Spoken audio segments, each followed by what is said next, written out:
Bonjour les amis. Allez, on s'arrête un peu, on prend un temps ensemble, le but étant d'aller plus loin.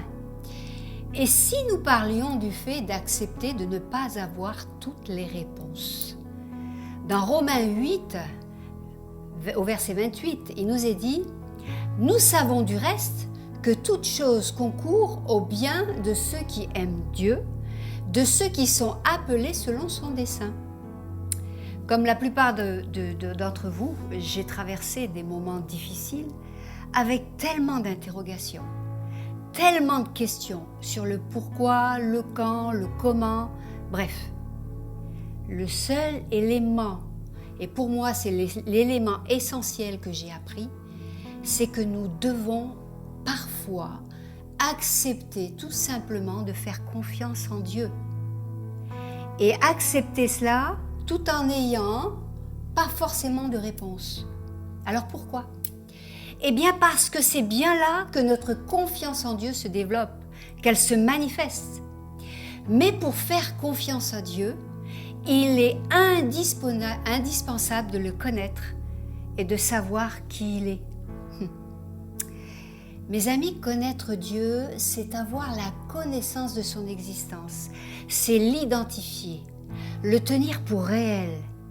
Et plus que ça, savoir qui il est, c'est avoir une connaissance approfondie de qui il est. C'est le résultat d'un apprentissage qui n'est d'ailleurs jamais terminé. Maintenant, voici ce qu'il est au minimum bon de savoir. D'une part, Dieu règne à jamais. Il est tout-puissant. On voit ça dans Matthieu 6 au verset 13. Vous le lirez tranquillement.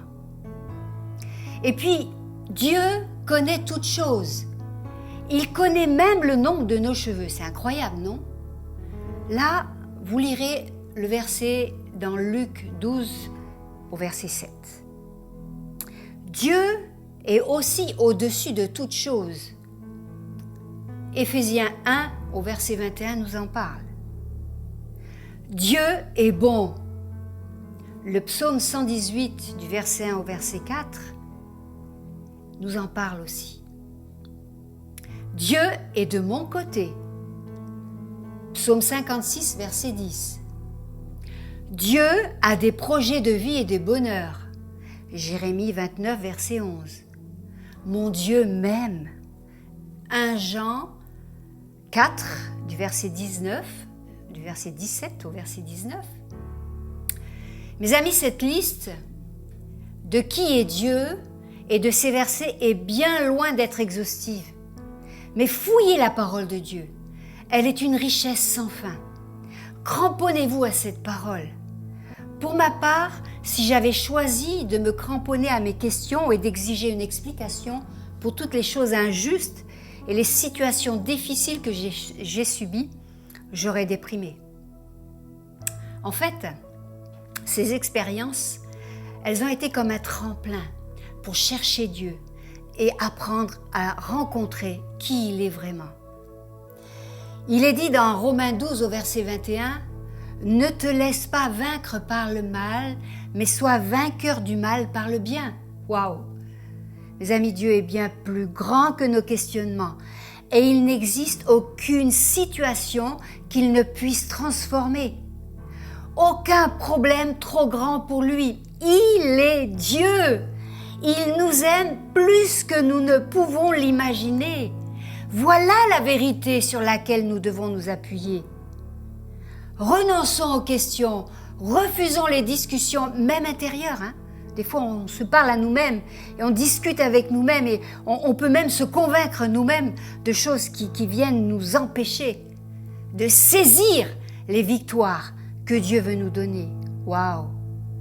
Plus on apprend à le connaître, plus on apprend à connaître qui est notre Dieu et plus on comprend qu'il est le seul capable de tourner nos difficultés en bénédiction. Alors gardons les yeux levés vers lui. Et là, c'est le psaume 21, verset 1 à 3 qui nous le conseille. « Je lève mes yeux vers les montagnes, d'où me vient le secours. Le secours me vient de l'Éternel qui a fait les cieux et la terre. qu'il ne permette pas à ton pied de trébucher, qu'il ne somnole pas, qu'il te garde, il est celui qui te garde. Ce psaume s'adresse aux enfants de Dieu que nous sommes. Il nous invite à chercher son secours avec une totale confiance, dans les petites comme dans les grandes difficultés. C'est faire preuve d'une grande sagesse, mes amis, que de se placer sous sa protection divine. Dieu est un gardien, toujours en éveil. Il ne sommeille jamais. Il n'est en aucun cas assoupi. Tous ceux qui sont là à l'ombre de ses ailes peuvent vivre dans l'assurance qu'il gère tout. Dieu est toujours près de nous, ses enfants, pour nous soutenir, prendre soin de nous. Il empêchera le mal de nous serrer de trop près. Il nous sanctifiera, nous transformera, nous sensibilisera au mal qui pourrait nous tenter. Waouh! Dieu est notre assurance vie. Portons nos regards au-delà des menaces que nous avons sous les yeux. Stop à toute question qui nous éloigne de sa présence. Espérons toujours en lui, en tout temps. Allez, rappelons-nous que Dieu est bon en tout temps et en tout temps, Dieu est bon.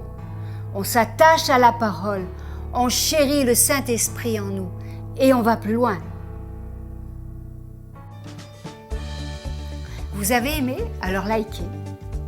Et n'oubliez pas de nous suivre sur notre chaîne YouTube Église Novation officielle.